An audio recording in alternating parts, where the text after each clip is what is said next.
बंसल साहब मेरे साथ मौजूद हैं। बंसल साहब, अचानक से यूएन को अल्पसंख्यकों की याद आ गई और अल्पसंख्यक में भी उनकी प्राथमिकता रोहिंग्या है। अभी आ रहे हैं यूएन के महासचिव साहब, उनकी प्राथमिकता रोहिंग्या में और विश्व बिरादरी को वो संकेत देने वाले इसको लेकर। इतने समय तक बांग्लादेश में हिंदू अल्पसंख्यकों पर अत्याचार हो रहा था तो बांग्लादेश यूएन को इस बात की तकलीफ नहीं हुई।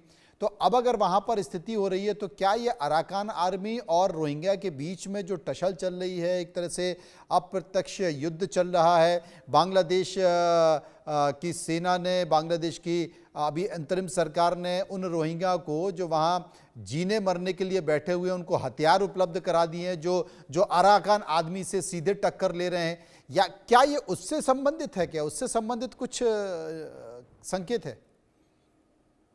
देखिए मनोज जी, ये जो यूएन है ये अब इरेलेवेंट हो चुका है। हमारे प्रधानमंत्री ने भी कई बार कहा है इसमें रिफॉर्म चाहिए, ये कुछ कर भी लें तो इनकी बातों को मानता तो है, लेकिन अपने को रिलेवेंस रखने के लिए इन्हें कहीं ना कहीं तो दौरा करना पड़ता है।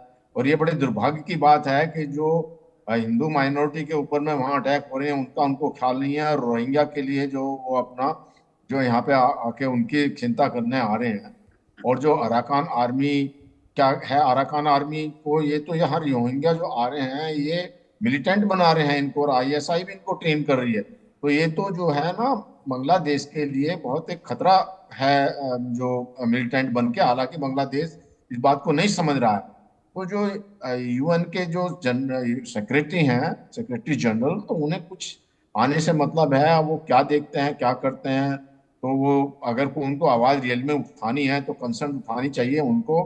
जो जो हिंदू माइनॉरिटी के ऊपर में जो अटैक हो रहे हैं, अत्याचार हो रहे हैं, उनके घरों को लूटा जा रहा है, उनके औरतों के साथ में भी बदतमीजी की जा रही है, और चुन चुन के जो उनके साथ में एक भेदभाव हो रहा है, जबरदस्ती धर्म कन्वर्जन की बात है, पूजा के स्थल को नहीं छोड़ा जा रहा। तो इन सबको क्या उनको नजर नहीं आता? यूएन को उनको खुद नजर आकर के इसके ऊपर कोई एक्शन या करना चाहिए। जब यूके की पार्लियामेंट में इस बात का मुद्दा उठाया जा सकता है कि उसी समय के भी हाँ ये उनके ऊपर अत्याचार हो रहा है।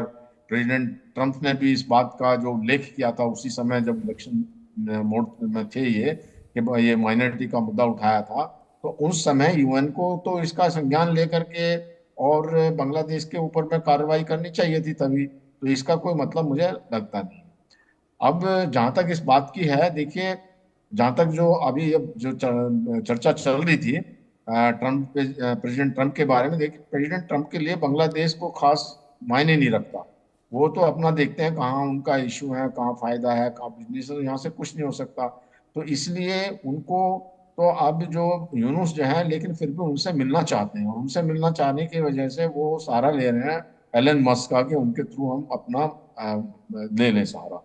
और जहां तक जैसे कि निपुण जी ने कहा कि जो हिंदुस्तान की अपनी इंडिपेंडेंट पॉलिसी है, हमको अपनी सुरक्षा का देखना है कि मस्को और हम अपनी टर्म्स एंड कंडीशंस पे या भारत के लिए क्या अच्छा उस पर काम करते हैं।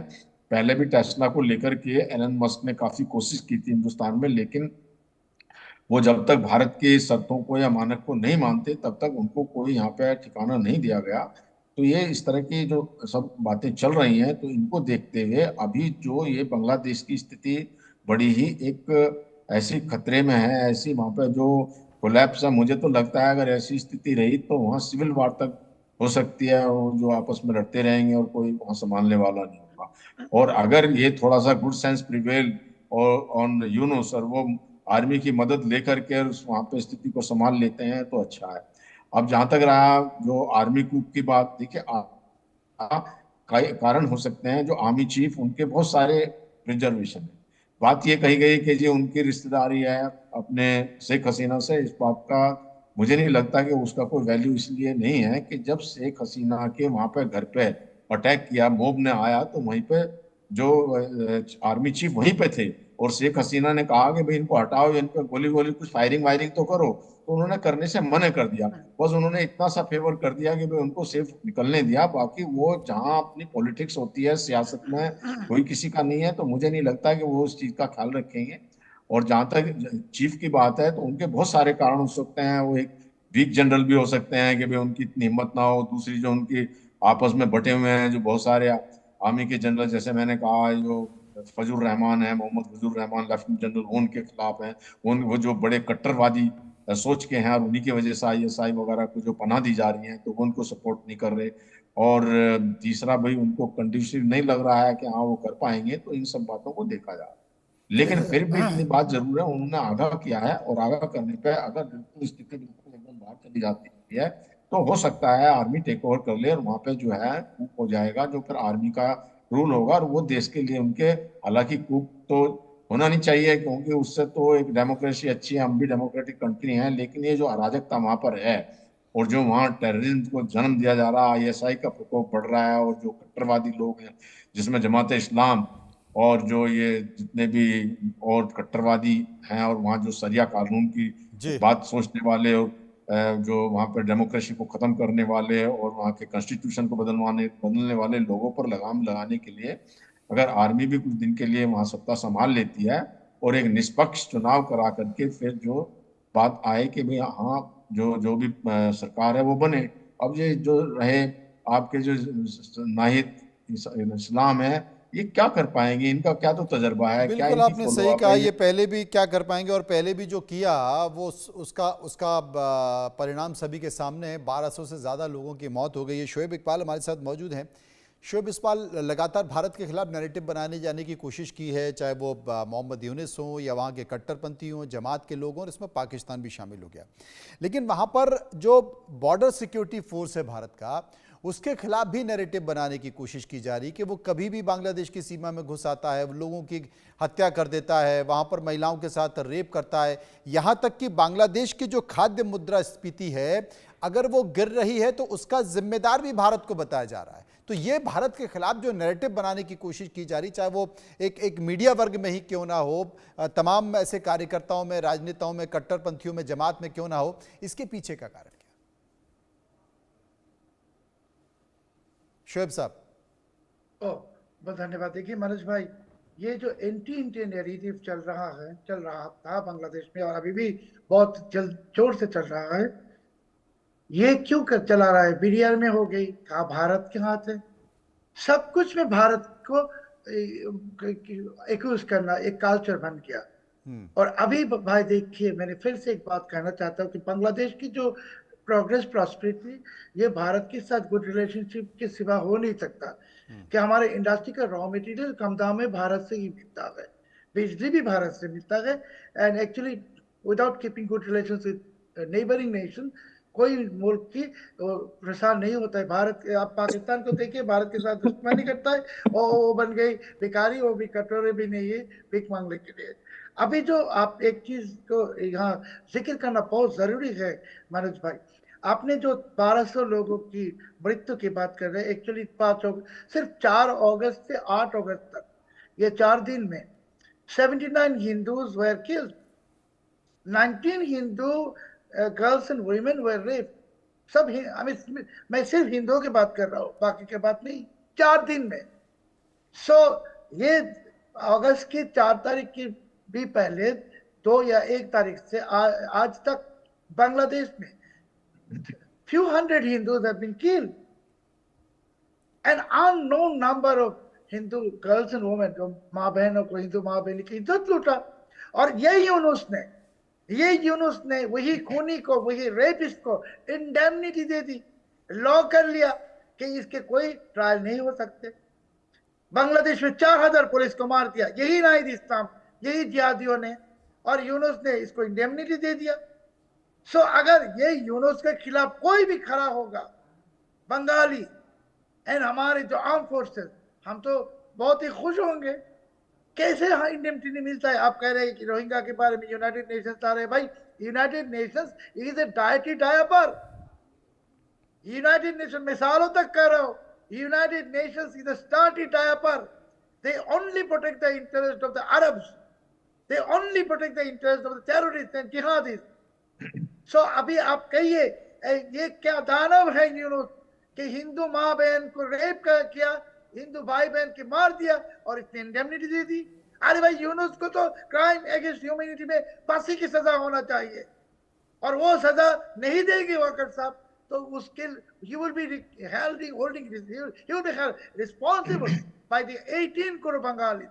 और आप कह रहे रोहिंग्या के लिए ये यूनाइटेड नेशंस आ रहे, सिर्फ 12 लाख रोहिंग्या के लिए और जब 1 करोड़ 80 लाख हिंदुओं के जिंदगी जीवन खतरे में, उस वक्त यूनाइटेड नेशंस एक शब्द भी नहीं निकालते। इसके लिए मैंने कहा United Nations is not an organisation, it's a dirty diaper. ये जिहादियों की पैसे से चलता है, अरब से पैसा से चलता है। भाई यूनाइटेड नेशंस को हमें लगता है इसका नाम भी नहीं लेना गुनाह है। और मैं कॉन्फर्मेशन देता हूं, ये यूनुस ने इलन मस्क के पैर पकड़ने की कोशिश कर रहे शाम तक पहुंचने के लिए, और ये यूनाइटेड नेशंस को भी यूनुस ला रहे हैं। बिल्कुल आपने सही कहा, बिल्कुल सही कहा। हिमांशु जी मेरे साथ बने हुए हैं, एक संक्षेप में प्रतिक्रिया हिमांशु जी से ले लेते हैं। हिमांशु साहब, जैसे कि 2 दिन पहले विदेश मंत्री एस जयशंकर साहब ने 2 टूक बांग्लादेश से कह दिया है कि आपको भारत के साथ कैसे संबंध रखना है ये आप तय कर लो, खुला खेल है। यानी कि अब आने वाले समय में बहुत जल्द ये स्पष्ट हो जाएगा कि बांग्लादेश क्या चाहता है। वो सीधे तरीके से भारत के साथ संबंध स्थापित करना चाहता है या फिर भारत को उंगली टेढ़ी करनी पड़ेगी? बांग्लादेश को डिसाइड करना है कि वो क्या करना चाहता है। और जहां तक बात है, मैं इसको जोड़ के बताता हूँ, United Nations is a different body today after 80 years. ये बात को हर एक आदमी समझ रहा है। और ये जो रोहिंग्यास की बात हो रही है ना, वहां पर एक लाइन में मैं अपना रिएक्शन दे दूं। Yunus also is a Rohingya, he हेल्स from a Rohingya militant body. Shoaib साहब knows this very well। और ये जो रोहिंग्यास के नाम पे जब यूनाइटेड नेशंस का सेक्रेटरी जनरल आता है, तो उसका मतलब ये होता है कि United Nations is still covered by this old deep state, old leftist liberal लिब्रांडो कबाल। और इनके पास से और कोई हम उम्मीद नहीं रख सकते। दूसरी बात, जहां तक इलोन मस्क का सवाल है, मेरा सीधा सवाल है, अरे भाई इलोन मस्क को आने दो ना आने दो, वो उनका प्रॉब्लम है। जब भारत में हमें 1% लोग नहीं है 140 करोड़ की आवाम में कि जो यूनुस के अपने इलोन मस्क के स्टारलिंक का $50 पर मंथ भाड़ा दे सके, बांग्लादेश में वो लोग खाएंगे या स्टारलिंक का भाड़ा देंगे? उसका जवाब दे दे मुझे। तो ये सब बातें हैं, हवाई बातें हैं। इसीलिए डॉक्टर जयशंकर ने जब कहा 2 टूक शब्दों में, you decide what sort of a relation you want.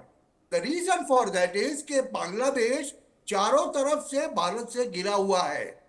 अगर भारत चाहेगा उनकी बिजली बंद कर देगा, भारत चाहेगा उनके टमाटर बंद कर देगा, भारत चाहेगा उनके पोटैटो बंद कर देगा।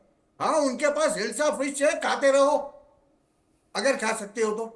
भारत चाहेगा उनको अनाज की बोरियां नहीं चाहिए जी। अभी ऐसी स्थिति के अंदर क्या भारत के बगैर बांग्लादेश का अस्तित्व पॉसिबल है? ये बड़ा सवाल है कि भारत के सपोर्ट के बगैर क्या बांग्लादेश का अस्तित्व बरकरार रह पाएगा। और यही कारण है कि सरकार ने, भारत सरकार की तरफ से संकेत साफ चला गया है। लेकिन आने वाले समय में जो बांग्लादेश के आंतरिक हालत हैं, उन आंतरिक हालतों के मद्देनजर कई सारे संकेत निकल कर आ रहे हैं और इन संकेतों के मद्देनजर आने वाली तस्वीर बहुत जल्द स्पष्ट हो जाएगी। बहुत बहुत शुक्रिया करेंगे सभी मेहमानों का जो मेरे साथ चर्चा इस मुद्दे पर कर रहे थे। फिलहाल रुकेंगे यहाँ पर कुछ पलों के लिए, खबरों के बाद वापस आएंगे तो नए सिरे से खबरों का